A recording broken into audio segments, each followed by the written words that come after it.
Hello hi, this is RJ सार्थक from radio city 91.9 FM. और यार आप लोग सोच रहे होंगे कि आज मैं स्टूडियो में नहीं हूँ, मैं कहाँ गया हूँ। तो मैं आपको बताऊँ, आज मैंने अपने ऑफिस से ले लिया छुट्टी और आज मैं आ चुका हूँ अपने सेल्फ केयर के लिए BHCA हेयर क्लिनिक गरौंडा में। यहाँ पर हमें स्किन से रिलेटेड और हेयर से रिलेटेड सारी प्रॉब्लम्स का सॉल्यूशन मिलता है। आइए अंदर चलते हैं, आपको मिलवाते हैं यहाँ के MD से और बात करते हैं, जानते हैं कि क्या क्या सॉल्यूशंस हमें यहाँ पे देखने को मिलते हैं। लेट्स गो।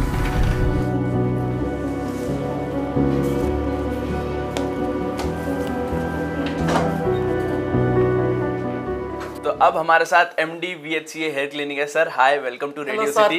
कैसे हैं आप? मैं बहुत बढ़िया, आप कैसे हैं सर? मैं अच्छा हूँ सर, सबसे पहले तो मैं पूछना चाहता हूँ कि प्लीज़ आप अपने बारे में हमारे लिसनर्स को, हमारे व्यूअर्स को बताइए। मैंने 2000 के अंदर यानी आज से 25 साल पहले BHCA हेयर क्लिनिक की स्थापना की थी। और BHCA हेयर क्लिनिक वर्ल्ड का ऐसा पहला क्लिनिक है जिसने आयुर्वेदा के अंदर ट्राइकोलॉजी को जोड़ा है। क्या बात है। हमने आयुर्वेदा शास्त्रों से जो भी बालों का ज्ञान था उसको आपको निकाला है और आयुर्वेदा ट्राइकोलॉजी को के हम पायनियर माने जाते हैं भारत के अंदर। क्या बात है। अभी हमारी 20 ब्रांचेस हैं, 20+ ब्रांचेस हैं नॉर्थ इंडिया के अंदर। और हमारा प्लान ये है कि 2028 में, क्योंकि BHCA को 1928 में BHCA बना था, तो 2028 तक 100 साल हो जाएंगे। 100 साल हो जाएंगे और 100 साल 100 क्लिनिक, ये लक्ष्य के साथ हम बढ़ रहे हैं। 3 साल हमारे पास हैं और we are planning for 100 clinics in India. क्या बात है। बाकी सर एक चीज़ और पूछना चाहूँगा कि अगर किसी को फ्रेंचाइजी के लिए अप्लाई करना है तो इसका क्या प्रोसेस है?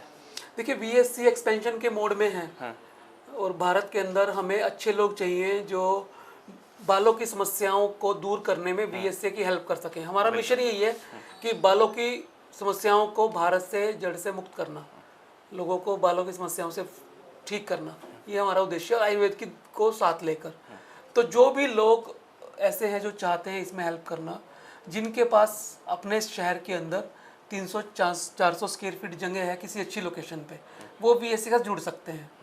बहुत कम इन्वेस्टमेंट में, मोटी मोटी 10 लाख रुपए की इन्वेस्टमेंट में एक BHCA क्लिनिक शुरू हो जाता है।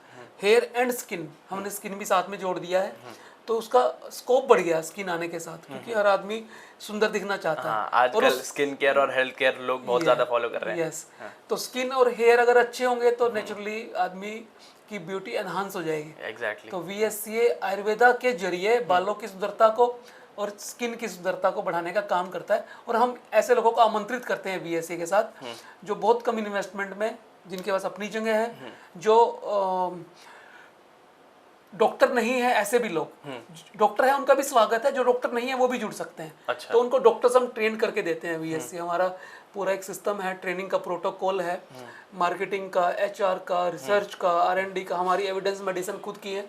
तो सारा का सारा काम BHCA में एक छत के नीचे होता है। क्या बात। और सबसे बड़ी खास बात यह है कि हेयर और स्किन पे जो आप सोच सकते हैं वो सब BHCA के अंदर एक ही छत के नीचे आयुर्वेदा में फुल ट्रीटमेंट है, मतलब फुल ट्रीटमेंट। अच्छा, अब जैसे कि आपने हेयर और स्किन की बात करी, तो सर सबसे पहले मैं एक बहुत ही आम प्रॉब्लम जो हर कोई फेस करता है, डैंड्रफ की प्रॉब्लम, इसके बारे में पूछना चाहूंगा कि इसका क्या बेस्ट सॉल्यूशन है? सार्थक, ये आपने अच्छा प्रश्न किया है कि डैंड्रफ की जो समस्या है वो हर दूसरे आदमी को है। दुनिया में 800 करोड़ लोग हैं, तो 400 करोड़ लोग डैंड्रफ से पीड़ित हैं कहीं ना कहीं। जी सर। ठीक है। डैंड्रफ 2 किस्म का होता है, ड्राई भी होता है, ऑयली भी होता है।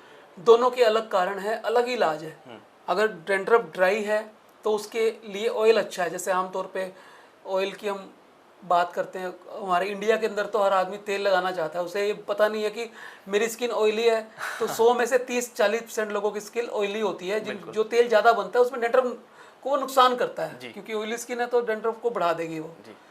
तो डैंड्रफ पूरी तरह से अगर आपको ठीक करना है तो वो आयुर्वेद में हो सकता है। कारण ये है कि आयुर्वेद के अंदर लाइफस्टाइल और डाइट पे फोकस है, पथ्य पे फोकस है, क्या आपको खाना है, क्या आपको नहीं खाना है, किस तरह की दिनचर्या आपको रखनी है, क्या आहार में आपको चीजें शामिल करनी है। ये सिर्फ आयुर्वेद के अंदर सिखाया जाता है, क्योंकि आयुर्वेद पूरे जीवन का विज्ञान है।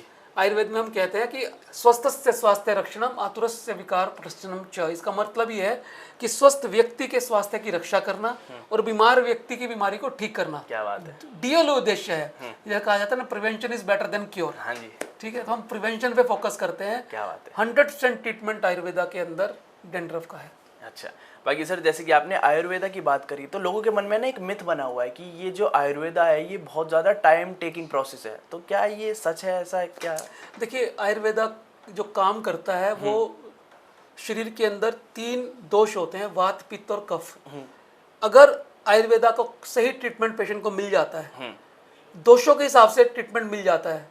आप मेरे पास आए पेशेंट बन के, आपको मैंने डायग्नोज किया दोषों के आधार पे, आपकी वायु बढ़ी हुई है, पित्त बढ़ा हुआ है, कफ कम है, उन दोषों को मैंने बैलेंस किया, साथ में आहार विहार, दिनचर्या, ऋतुचर्या के बारे में आपको बताया, पथ्य के बारे में आपको बताया, तो बहुत ज़्यादा जल्दी रिजल्ट आते हैं और वो सारे मिथ टूट जाते हैं जो आयुर्वेदा को लेके हैं। आयुर्वेदा तब काम नहीं करता जब आयुर्वेदा को दोषों के हिसाब से डायग्नोज नहीं किया जाता और हर पेशेंट को एक जैसा समझा जाता है। आयुर्वेद में हर पेशेंट अलग है, क्योंकि उसके दोष की प्रकृति अलग है, उसकी बीमारी की प्रकृति अलग है और उसकी खुद की प्रकृति अलग है।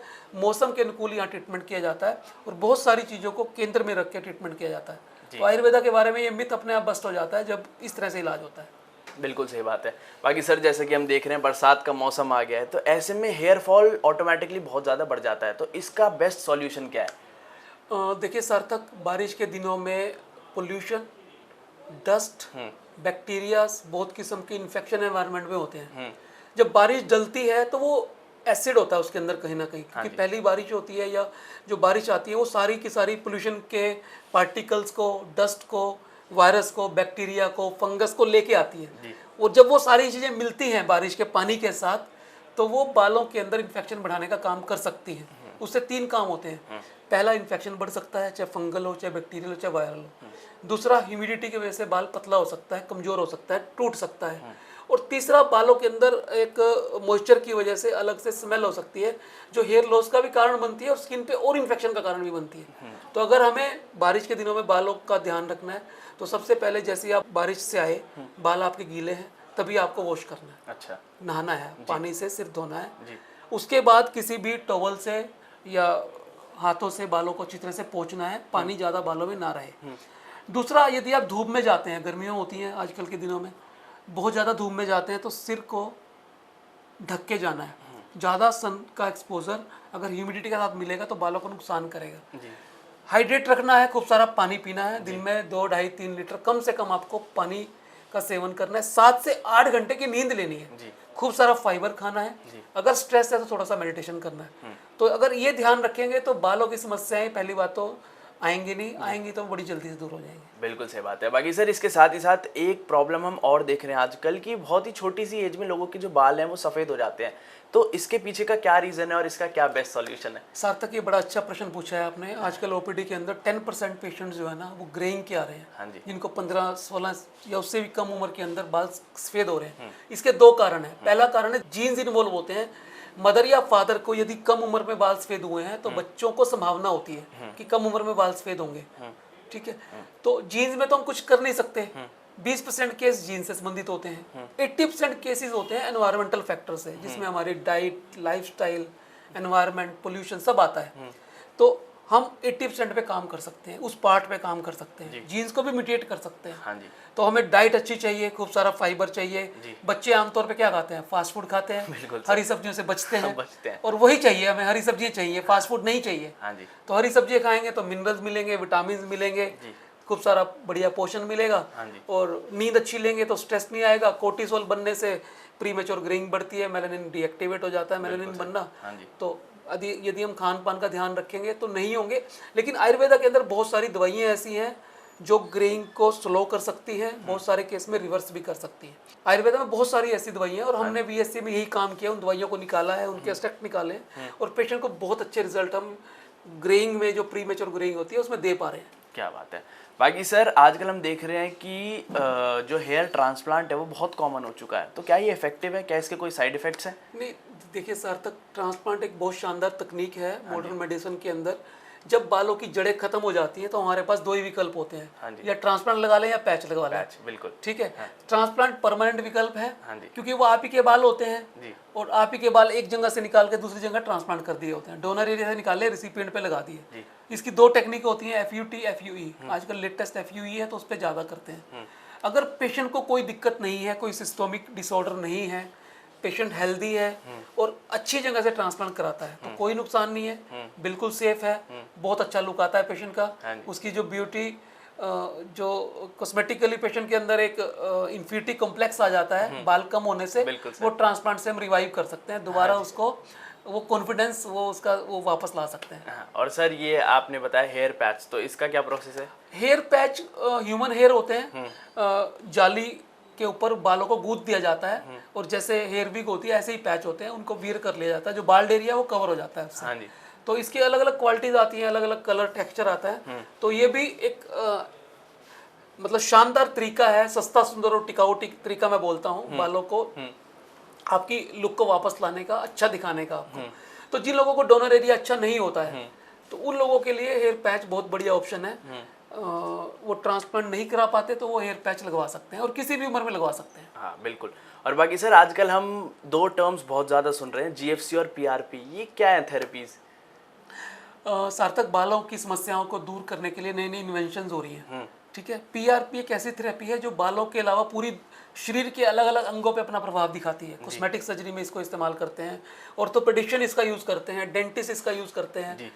पीआरपी का अर्थ होता है प्लेटलेट रिच प्लाज्मा थेरेपी। तो ये जब हम बालों में इसको डालते हैं तो इसमें ग्रोथ फैक्टर्स होते हैं, ये बालों की जड़ों को थिक करने में हेल्प करता है, बालों को झड़ना रोकने में हेल्प करता है, कुछ डोरमेंट फेस के बालों को वापस भी ला सकता है। और जीएफसी इसका एडवांस वर्जन है, ग्रोथ फैक्टर कंसंट्रेट थेरेपी इसको बोला जाता है। वो पीआरपी के बाद आई है, उससे एडवांस है। उसके अंदर प्रोसीजर वही है पीआरपी का, उसमें डबल सेंट्रीफ्यूज करते हैं और जो ट्यूब्स होती हैं पीआरपी वाली उसके अंदर पहले से ही कुछ ग्रोथ फैक्टर्स होते हैं, उनके अंदर पीआरपी बनाई जाती है तो उसकी एफिकेसी बढ़ जाती है, सिनर्जेटिक इफेक्ट आ जाता है, कुछ बाहर के ग्रोथ फैक्टर का, कुछ पीआरपी के ग्रोथ फैक्टर। तो दोनों मिलके पेशेंट के बालों को वापस लाने में, झड़ना रोकने में हेल्प करते हैं और बहुत शानदार तरीके से करते हैं। क्या बात है सर, ये तो हमने बिल्कुल एकदम इन्फॉर्मेटिव बात कर ली। बाकी एक कॉमन चीज़ों के बारे में थोड़ी सी बात कर लेते हैं। हम देखते हैं आजकल के जो यूथ है वो हेयर केयर प्रोडक्ट्स जो हैं वो बहुत ही ज़्यादा यूज़ करते हैं, जेल लगाते हैं, वैक्स लगाते हैं, तो क्या ये सच में बालों को डैमेज करते हैं? देखिए सार्थक, हर व्यक्ति के बालों की टाइप अलग होती है, स्किन की टाइप अलग होती है जी। 3 किस्म के हमारे बाल होते हैं, 3 किस्म की स्किन होती है। हाँ जी। ऑयली, मिक्स और ड्राई, मोटी मोटी कॉम्बिनेशन भी होती है। तो अगर उनके हिसाब से बालों की और स्किन की पीएच के हिसाब से हम ट्रीटमेंट लेंगे अपने बालों के लिए अच्छा दिखाने के लिए तो वो अच्छा काम करेगा। प्रोडक्ट लगाने में दिक्कत नहीं है, प्रोडक्ट अपनी स्किन के हिसाब से, अगर हेयर के हिसाब से ना हो तो वो डैमेज कर सकते हैं जी। ठीक है, तो इसलिए अच्छा ये है कि कोई भी प्रोडक्ट यूज करने से पहले आप अपने डर्मेटोलॉजिस्ट से, अपने आयुर्वेदिक ट्राइकोलॉजिस्ट से, अपने चिकित्सक से या जो भी आपको लगता है जो व्यक्ति इस विधा के अंदर पारंगत है उससे एक बार जरूर समझ लें कि ये चीज मेरे लिए अच्छी है या नहीं है। क्योंकि कई बार ये होता है कि हम यूज करते रहते हैं, पता लगता है जब इतना नुकसान हो चुका होता है हम कुछ कर नहीं, उसको रिवाइव नहीं कर पाते। सही बात है। तो बेटर ये है कि कोई भी नया प्रोडक्ट, पहली बात तो आप नेट पे, अखबार में, टीवी पे देख के अपनी मर्जी से ना खरीदें, क्योंकि आजकल बच्चों में होड़ है अच्छा दिखने की। हाँ, बिल्कुल। और दुनिया भर की कंपनियां स्किन और हेयर पे काम करती हैं। हाँ जी। तो वो कुछ भी देखा, नया देखा, उसको इस्तेमाल करना शुरू कर देते हैं जी। तो वो प्रैक्टिस अच्छी नहीं है। सेल्फ, जैसे मेडिकेशन नहीं करनी चाहिए तो सेल्फ हेयर एंड स्किन के लिए कोई भी प्रोडक्ट ऐसे इस्तेमाल नहीं करना चाहिए बिना डॉक्टर की सलाह के। क्या बात है। बाकी सर एक चीज़ और पूछना चाहूँगा मैं, किसी भी इंडिविजुअल को एक बेसिक हेयर केयर रूटीन कैसा फॉलो करना चाहिए, किन किन चीज़ों का ध्यान रखना चाहिए? हाँ, ये आपने बहुत अच्छा प्रश्न पूछा है। देखिए, बाल जो है ना, बाल और हमारी चमड़ी ये वही शो करते हैं जो शरीर में घट रहा होता है जी। ये ना इंडिकेटर हैं। हाँ जी। हमारे शरीर के अंदर की हो रही जो प्रक्रियाएं हैं, प्रोसीजर्स हैं, जो काम चल रहे होते हैं बॉडी के अंदर, मेटाबॉलिज्म चल रहा होता है, पाचन क्रियाएं चल रही होती हैं, हमारा सर्कुलेटरी सिस्टम काम कर रहा होता है, एक्सक्रीटरी सिस्टम काम कर रहा होता है, डाइजेस्टिव सिस्टम काम कर रहा होता है, वो चीज़ें किस तरह से काम कर रही होती हैं ये हमारी स्किन और बाल हमें दिखाते हैं। आयुर्वेद के अंदर तो बालों को अस्थि की उपधातु कहा जाता है, अस्थि माने बोन्स की, यानी अगर आपकी बोन्स मजबूत हैं, अस्थियां मजबूत हैं तो बाल आपके अच्छे होंगे। और आयुर्वेद में कहा जाता है रस, रक्त, मांस, मेद, अस्थि, मज्जा, शुक्र, इस तरह से धातुओं का उत्तरोत्तर पोषण होता है। अगर वो पोषण कमजोर पड़ गया, यानी आपको न्यूट्रिशन पूरा नहीं मिला, तो आपकी हड्डियां कमजोर हो जाएंगी, हड्डियां कमजोर होंगी तो बाल कमजोर हो जाएंगे। तो आपने देखा होगा जिनको विटामिन कम होता है, विटामिन डी स्पेशली, उनके बाल कमजोर हो जाते हैं। और विटामिन डी और कैल्शियम को हड्डियों से जोड़ कर देखा जाता है, तो यानी जिनकी हड्डियां कमजोर है उनके बाल कमजोर हैं। इसी तरह से स्किन के साथ है। तो अगर हमारे शरीर का डाइजेशन अच्छा है, हमारी नींद अच्छी है, हमारे शरीर के अंदर दोष जो हैं वात, पित्त, कफ, वो समावस्था में है, हमारा मन प्रसन्न है, कोई चिंता, तनाव, बेचैनी, डिप्रेशन, एंजाइटी हमें नहीं है, हम ओवर थिंकिंग नहीं करते, तो हमारी स्किन रेडियंस के भाव में रहती है, ग्लो के भाव में रहती है, चमकती है। इसी तरह से बाल हैं। तो बालों और स्किन को अच्छा रखने के लिए मेडिटेशन करें, खूब सारा पानी पिएं, कम से कम 7 से 8 गिलास दिन में, 7 से 8 घंटे की अच्छी नींद लें, खूब सारा फाइबर खाएं, थोड़ा सा ड्राई फ्रूट ऐड करें जिसमें बादाम, अखरोट, किशमिश हो। ऑयली, स्पाइसी, मीठा, fast food, processed food cut कर दें जितना कम कर सके। स्क्रीन टाइम कम करें, सोने से 1 घंटा पहले फ़ोन को अपने से दूर कर दें। 20 मिनट कम से कम 8 बजे से पहले आजकल के दिनों में धूप में बैठें। धूप से विटामिन डी भी मिलता है, इम्यून सिस्टम अच्छा होता है, मेलाटोनिन बनता है, मेलाटोनिन से नींद अच्छी आती है। तो ये सारी चीज़ें जुड़ी हुई हैं। क्या बात। तो अगर हम आयुर्वेद के हिसाब से, योग के हिसाब से अपनी जीवन शैली रखेंगे तो हमारे बाल भी अच्छे होंगे, स्किन भी अच्छी होगी, हमारा दिल भी मजबूत होगा, दिल धड़केगा भी टाइम पे, हम स्वस्थ रहेंगे। बिल्कुल सही बात है। बाकी सर हमने बालों की बात कर ली, अब थोड़ी सी स्किन के बारे में बात कर लेते हैं जी। सबसे पहले तो एक आम समस्या स्किन के पिंपल्स, इसका क्या ट्रीटमेंट है? पिंपल्स जिसे हम आम भाषा में एक्ने बोल देते हैं, और जिसे विज्ञान की भाषा में एक्ने वल्गैरिस कहते हैं और आयुर्वेद में मुहांसे कहते हैं। अच्छा। मुख पीढ़ी का मुहांसे बोलते हैं जी। तो एक्ने जो है बहुत सारे कारण से होता है। हार्मोनल चेंजेस जो बच्चे के अंदर होते हैं 12-13 साल में, और 24-25 साल तक ही रहते हैं आमतौर पे। तो 80-85% जो लोग हैं वो इसी उम्र के होते हैं, एक्ने से पीड़ित होते हैं। और हर 5 में से 1 व्यक्ति को पूरी दुनिया में एक्ने होते हैं, यानी 20% लोगों को। 800 करोड़ लोग हैं तो 160 लोगों को एक्ने होते हैं, ठीक है। और 25 साल के बाद भी 100 में से 20 लोगों को एक्ने होते हैं 40 साल तक का। और आजकल तो एडल्ट एक्ने भी देखे जाते हैं, वो 40 साल के बाद होते हैं। फीमेल्स में ज़्यादा होते हैं क्योंकि हार्मोनल चीज़ें। तो एक्ने ऑयली ग्लैंड्स की एक्टिविटी बढ़ जाने से बढ़ जाते हैं। एक्ने के लिए आयुर्वेद के अंदर सबसे कारण ये होता है कि पित्त और कफ बढ़ जाता है, उसका बैलेंस बनाना है। पित्त बढ़ने से लाली आती है, पित्त बढ़ने से खुजली हो सकती है, कफ बढ़ने से इन्फ्लेमेशन होती है या पस बन सकती है। तो ये सारी चीज़ें अगर आपको ठीक करनी है तो सबसे पहले आपको अपनी डाइट का ध्यान रखना होगा। ऑयली, स्पाइसी, मीठा अवॉइड करना होगा, खूब सारा हरी सब्जियां, फल खाना होगा। कोई भी गृष्ट भोजन या फिर आयुर्वेद में बोलते हैं कि विरुद्ध आहार, उससे बचना होगा। नींद अच्छी रखनी होगी। और आयुर्वेद में जो इसका इलाज होता है वो शोधन और शमन से होता है। शोधन वो जड़ी बूटियां से बनी दवाइयाँ होती हैं शोधन करने वाली, जिसके अंदर हम पित्त और कफ को शांत करते हैं। और शमन के अंदर और शोधन के अंदर हम शरीर के अंदर प्रगेशन, वमन और विरेचन करते हैं पित्त और कफ को शांत करने के लिए। तो इस तरह से आयुर्वेद के अंदर जड़ मूल से ही एक्ने का हम विनाश करते हैं, यानी उसको परमानेंट खत्म कर सकते हैं। और सर झुर्रियों की जो दिक्कत हो जाती है, रिंकल्स आ जाते हैं, छोटी सी एज में आजकल हम देखते हैं कि फेस की जो स्किन होती है वो लटक जाती है, तो इसका क्या सॉल्यूशन है? देखिए, मैंने कहा कि हमारी चमड़ी वही दिखाती है जो शरीर में चल रहा होता है जी। इसके बहुत सारे कारण हैं, शारीरिक भी है, मानसिक भी है। मनोदैहिक बोलते हैं, साइकोसोमैटिक। जब हमारा लीवर फंक्शन डिस्टर्ब हो जाते हैं, लिवर फैटी हो जाता है, हमारा गट माइक्रोब सिस्टम डिस्टर्ब हो जाता है ना, गट ब्रेन एक्सिस डिस्टर्ब हो जाती है, दिमाग में तनाव, चिंता होती है, तब वो चेहरे पे दिखता है झुर्रियों के रूप में। तो एक तो अपने लाइफस्टाइल को अच्छा रखें। स्ट्रेस अगर है तो मेडिटेशन करें जरूर। एलमंड ऑयल, बादाम का तेल, उसमें विटामिन ई होता है, उसकी मसाज करें डेली रात को। हल्के हाथ से आप सर्कुलर मसाज करें। एलोवेरा जेल लगाएं अगर आपको स्किन पे रिंकल आ रही है या मेलाज्मा भी हो रहा है, उसमें भी हेल्प करता है। पिगमेंटेशन हो जाती है उसमें भी हेल्प करता है। और खूब सारा विटामिन ई खाने के लिए ड्राई फ्रूट में अखरोट, बादाम, किशमिश ऐड करें। नींद अपनी बहुत अच्छी रखें। और ज़्यादा आपको अगर आपको लगता है तो आयुर्वेदा के अंदर कुछ ऐसी औषधियाँ हैं जो आपकी झुर्रियों को कम कर सकती हैं, स्किन को रेजुविनेट कर सकती हैं दोबारा से। जो स्किन आपकी डिस्टर्ब हुई है, जिसका ग्लो कम हुआ है या झुर्रियाँ आई हैं, उसको वापस ला सकती हैं। आयुर्वेद के जरिए आप ये काम कर सकते हैं। अच्छा, और बाकी सर जैसे कि आजकल हम देख रहे हैं कि लेज़र टेक्निक जो है वो बहुत ट्रेंडिंग पे, फिर चाहे बात करें स्किन पे हो गई या फिर हेयर पे हो गई, तो क्या ये इफेक्टिव है? लेज़र बहुत इफेक्टिव है, बहुत सारी चीज़ों में बहुत अच्छा काम करती है, लेकिन हर पेशेंट पे नहीं भी करती। तो अच्छा ये होता है कि आप अपने डॉक्टर से एक बार सलाह ले लें कि कहाँ और किस चीज़ के लिए आप लेज़र कराना चाहते हैं। तो अगर वो रेकमेंड करते हैं तो डेफिनेटली आपको कराना चाहिए जी। और सर एक चीज़ और मैं पूछना चाहता हूँ, हम देखते हैं कि आजकल जिन लोगों के बियर्ड नहीं आती तो वो अलग अलग बियर्ड ऑयल जो है वो यूज़ करने लग जाते हैं, जिसके बाद स्किन पे भी अलग अलग तरीके के उनके हार्मोन्स वगैरह बदलते हैं, एक्ने हो जाते हैं, एलर्जीज हो जाती हैं।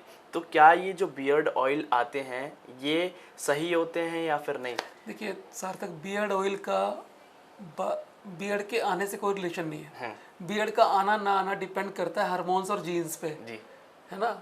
ये आपकी फैमिली में अगर किसी को जेनेटिकली नहीं है बियर्ड तो हो सकता है आप में भी ना आए जी। और हार्मोन्स की जहाँ तक बात है, वो सीरम टेस्टोस्टेरोन लेवल हम लोग चेक कराते हैं। हाँ जी। तो कई बार उससे संबंध होता है, कई बार इडियोपैथिक होता है, सब कुछ चीज़ें ठीक होते हुए बियर्ड नहीं आती है, वहाँ फिर ट्रांसप्लांट करना पड़ता हाँ है। बियर्ड ऑयल का कोई रोल नहीं है बियर्ड के आने जाने से। वो कई बार अगर बिना किसी आपने डॉक्टर की सलाह से यूज कर लिए तो आपको नुकसान भी कर सकते हैं, जैसे आप बता रहे हैं एक्ने वगैरह हो सकता है। हाँ जी, एग्जैक्टली। और सर जाते जाते एक चीज़ और पूछना चाहूँगा, लास्ट चीज़ की एक बेसिक स्किन केयर रूटीन क्या फॉलो करना चाहिए जिससे स्किन एकदम हेल्दी रहे और ग्लो रहे चेहरे पे हमेशा?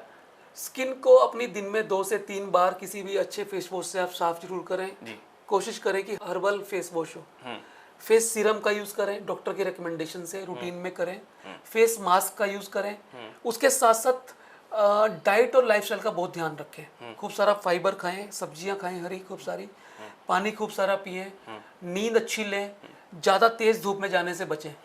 जो 11 से लेकर 4 बजे तक की धूप में है उससे जाने से बचें। जाना पड़े तो सनस्क्रीन लोशन का यूज़ अवश्य करें।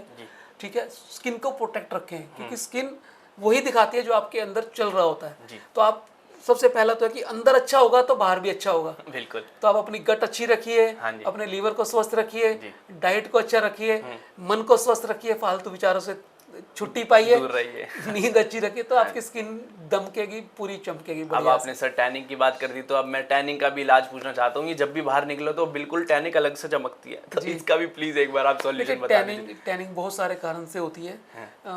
टैनिंग का सबसे बड़ा कारण सन एक्सपोजर है। सन के अंदर यूवी रेज होती है, हाँ जी। उससे जो वो निकलती है वो स्किन के नीचे मेलेनोसाइट सेल्स को एक्टिवेट करती हैं टू प्रोड्यूस मोर मेलानिन। और मेलानिन ज़्यादा बनेगा तो पिगमेंटेशन बढ़ जाएगी, हाइपर पिगमेंटेशन हो जाएगी, टैनिंग हो जाएगी। तो टैनिंग से बचने का सीधा तरीका ये है कि बहुत तेज धूप में आप बाहर ना निकलें। जाएं तो सनस्क्रीन लोशन लेके जाएं। कोई ज़्यादा स्किन सेंसिटिव है तो छाता यूज़ कर लें, है ना। स्किन पे कोई ना कोई शील्ड लगाने के लिए कोई कुछ ना कुछ चीज़ यूज़ कर लें या उसको ढक के जाएं। ठीक है। और अगर हो जाती है तो आयुर्वेदा के अंदर टैनिंग को पूरी तरह से ठीक करने के लिए औषधियाँ हैं। आयुर्वेदा स्किन के 7 लेयर मानता है और उन 7 लेयर तक जो भी समस्याएं होती हैं उनको दूर करने के लिए वो जो दोष बढ़े और कम हुए हैं उनको बैलेंस करने का काम करता है, यानी जड़ से बीमारियों को दूर करने का काम करता है। क्या बात है, thank you so much sir, आपने हमें इतना ज्ञान दिया, इतनी चीज़ों के बारे में बताया। Thanks a lot. शुक्रिया सार्थक, आप आए, थैंक यू सो मच। बाकी अगर आपको कोई भी बालों से जुड़ी या फिर स्किन से जुड़ी समस्या है तो आप VHC हेयर क्लिनिक विजिट करें, यहाँ पर आपको सारे ट्रीटमेंट्स देखने को मिलेंगे।